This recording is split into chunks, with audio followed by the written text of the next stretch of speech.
Chapter 11. Lost and Found. The weeks hurried after each other, and rice planting season came again. Thorn had not visited Durand village for a long time. Some of the mountain people who had traveled down to the city by the sea said that he had moved out of the city and was building a new school at the end of the bus line, where the long trail down the mountain ended in a paved road. It must be right near the place where the red bus had frightened Kandima. She had not seen the Thorn and his children for many weeks, although she often thought of them with a warm tugging in her heart. Memories of the house of children and all the joyful activities there filled her with a loneliness she could feel but could not talk about, because who would understand? She was growing fast, and the little dresses, still fresh and clean, had gotten so tight and short that she could no longer wear them with comfort. Now she often put on the long, dark, woven skirt that the older girls and the women of the village usually wore. "Kandima, Chaya," Mother shook the two little girls awake in the early morning light. "We are all going to the rice field today." She spoke to Kandima. "Only you are to be left at home. Chaya must go with us, for we have much work to do. We will take the babies along, so you may gather firewood." Chaya tumbled out of the mosquito curtain and began packing up clothes and food and putting them in a big basket. Mother gathered up the little boys and strapped the small one to Chaya's back. After tying Banny on her own back, Mother went down the ladder. She paused and called back to Kandima. "Be sure to have rice cooked for us when we get back. We will be tired and hungry." The whole company of rice planters left for the distant clearing in the jungle. Kandima turned over on her mat. She hugged her two little dollies close. "Bother the old firewood." She gave her pillow a savage punch. "Why do I have to work so hard?" She sniffed and sputtered. Not being able to settle back to sleep again, she crawled from under the mosquito net, took the big water bamboos down to the spring and filled them. On her way back, she saw Mukit climb down the ladder from his house. He looked sleepy. "Where are you going, Mukit?" She leaned her heavy bamboos against the hut. "Father says I must dig a ditch back of the house this morning to drain the water away from the hen roost." Mukit yawned and stretched his arms, but continued to loiter by the ladder of his hut.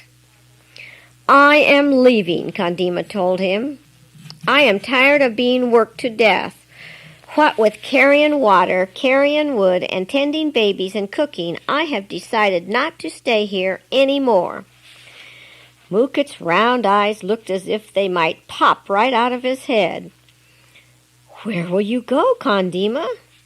He sat down on the ladder to listen to her answer. "I will go to the Thorn's house." She pulled herself up straight and proud. "After all, I am one of his children. He will be glad to have me back. I won't have to work down there." "But the Thorn's house is far away." "I know the way." Kandima picked up her water bamboos. "And if you were a smart boy, you would come along with me." Mukit had risen, but now he sat down again. An astonished look spread over his face. Kandima spoke on. "At the Thorn's house there are lots of children. They sing and play and laugh. They eat delicious food. They have pillows and pajamas. And I'm going right now." She tilted her chin with pride, carried the full water bamboos to her hut, and then came out and closed the door with a bang. She did not look at Mukit, who still sat where she had left him. Throwing her light scarf over her shoulders, she started up the path towards the top of the hill. She thought of her two dollies still snuggled under the corner of her red blanket, but she did not turn back. She saw a picture in her mind of the house of children and the Thorn waiting for her at the end of the long trail. Halfway up the hill, Mookit overtook her and fell into step. Two little girls called out and ran after them. "Where are you going?" they asked, all out of breath. "We go to the Thorn's house," Mookit told them. "We are tired of working all the time." He snorted just as he had seen Kandima do. "We go where we will be treated better." "My folks are pretty mean to me, too," Elijah complained. "I have to weave baskets and mats all the time, and I have to pound out rice for the whole family." She trotted along with Kandima and Mookit. The fourth child said that she, too, had a rough life at home and felt sure that the Thorn's house would be more pleasant. Before the four had quite gotten away from the clearing where Duran village stood, another small boy joined himself to the rebels, and all five entered the jungle trail that led over the mountain and far away. Kandima warned the children about leeches. "We must go fast," she told them. "Then the leeches will fall on the place we have been instead of on the place where we are." They hurried so fast that no leech could possibly overtake them. When they came to the valley of the durian trees, they could find no fruit because the durian season had passed. Kandima, however, seated them all on the grass, and they pretended to fast off the leaves and grass, playing that they were eating rich and delightful food. With such laughter and eager joy, they scrambled up and hastened on their way. The children lingered a long time on the top of the mountain where they could first see the ocean in the distance. They asked many questions about the valley of water, and Kandima gave them such a vivid account of the terrors and discomforts of ocean travel that all of them shuddered. "Under the water, there are great hills and valleys," Kandima told them. "It is most uncomfortable when the ship passes over them." When they took up their journey again, the sun shone down at midday heat. Everyone in the hill villages had gotten up early and hurried to their rice fields. Kandima felt sure they would meet no one on the trail. She encouraged the tired children with thrilling tales of her adventures in Singapore and at the House of Children. "There will be good food and blankets and toys at the Thorn's house." With fine courage, she led the little company over the steep and rocky path.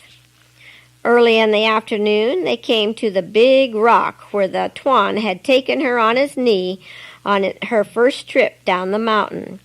She ordered all the children to bathe their feet in the little stream. Then, weary and hungry, they hastened on their way. This is where the snake tried to eat the monkey.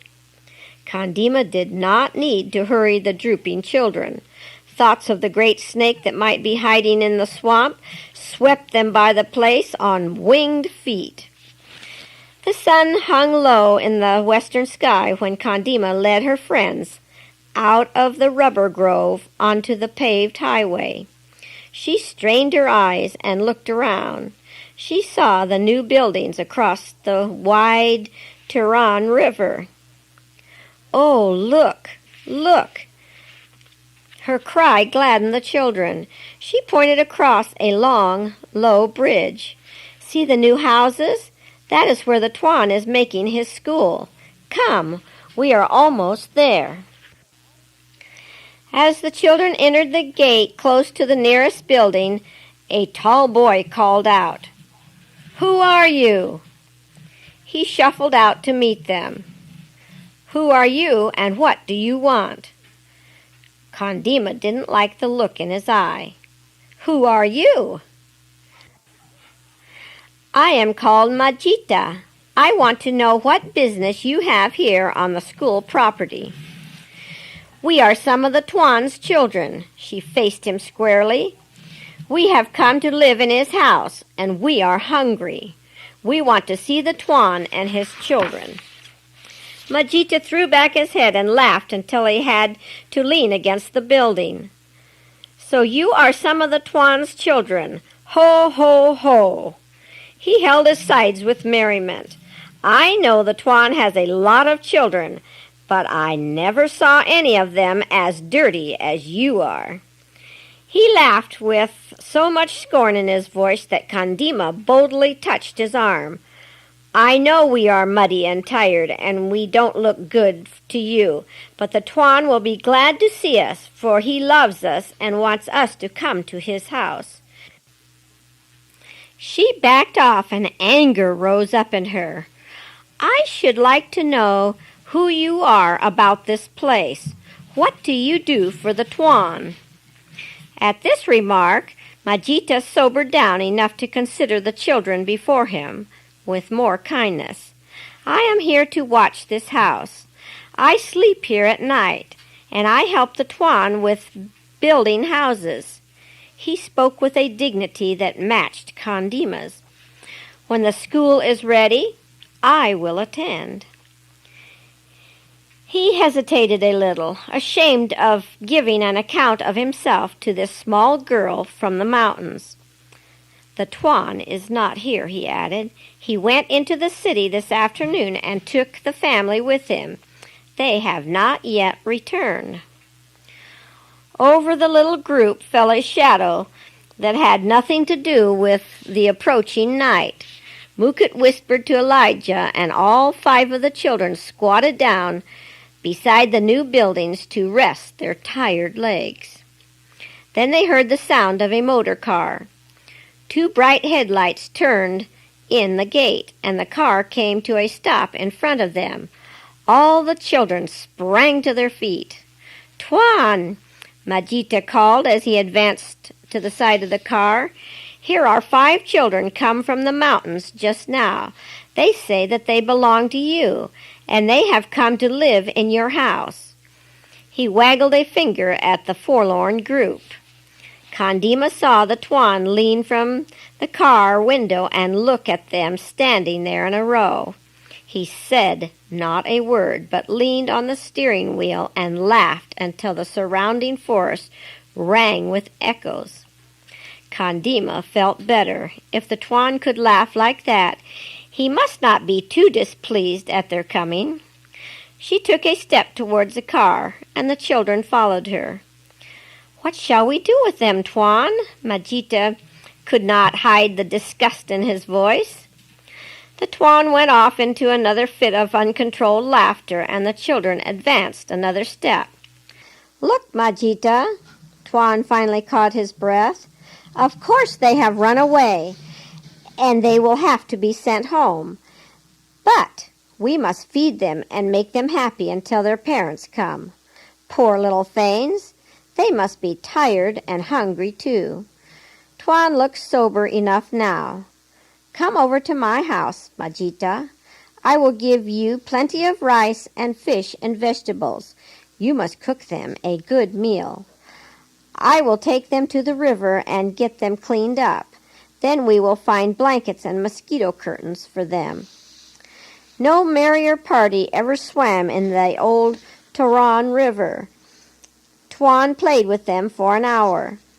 The full moon shone, and the water felt cool and refreshing. When they came back from their romp in the river, a feast appeared, the like of which none of them had ever seen or tasted except Kandima. "You see," Kandima nudged Mukut, who sat stuffing his mouth like one of Golan's pigs. "You see, we are all his children. Have we not eaten rice in his house?" The Thorn had risen from his place among them and seemed about to say something important. He looked kindly on them all. The feeble lantern light threw dark shadows on his chin and face. "I am happy to have you little ones with me." He opened his arms wide to all 5. "But we are not quite ready to treat you as you should be treated. We do not yet have a proper place for you to live." He swept his hand towards the mountains. "All you mountain children need to go to school, and as soon as the school buildings are ready, I will come to your village and bring you. Then we will learn many wonderful things and have a good time together. Tonight we are glad to have you stay with us. But if no one comes for you by morning, I will take you home to Duran village." A tired sigh arose from the children. The smallest boy had already fallen asleep. The Tuan quickly put them to bed. Kandima dropped at once into a deep sleep. The moon had gone down when she awakened. Had she heard a strange noise? She reached out for Chaya, and then she remembered. She parted the curtains and crept to a small loft window. A party of men with torches stood close to the building. By the flickering light, Kandima could see the face of her father, and Mukat's father, and Elijah's father. All the fathers had come. They shouted before the gate, "We beg shelter for the night." They raised sad and discouraged voices. Tuan's head appeared at another window. "We look for our lost children. All night we have searched the mountain.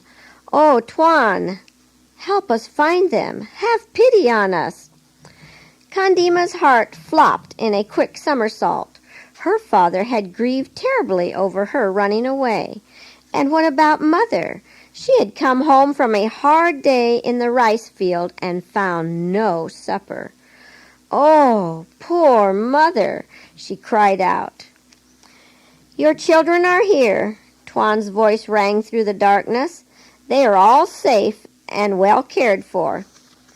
"Thank God," all 5 men spoke at once. "The Lord is merciful." Then Tuan went out and brought the 5 fathers in and made them comfortable for the rest of the night.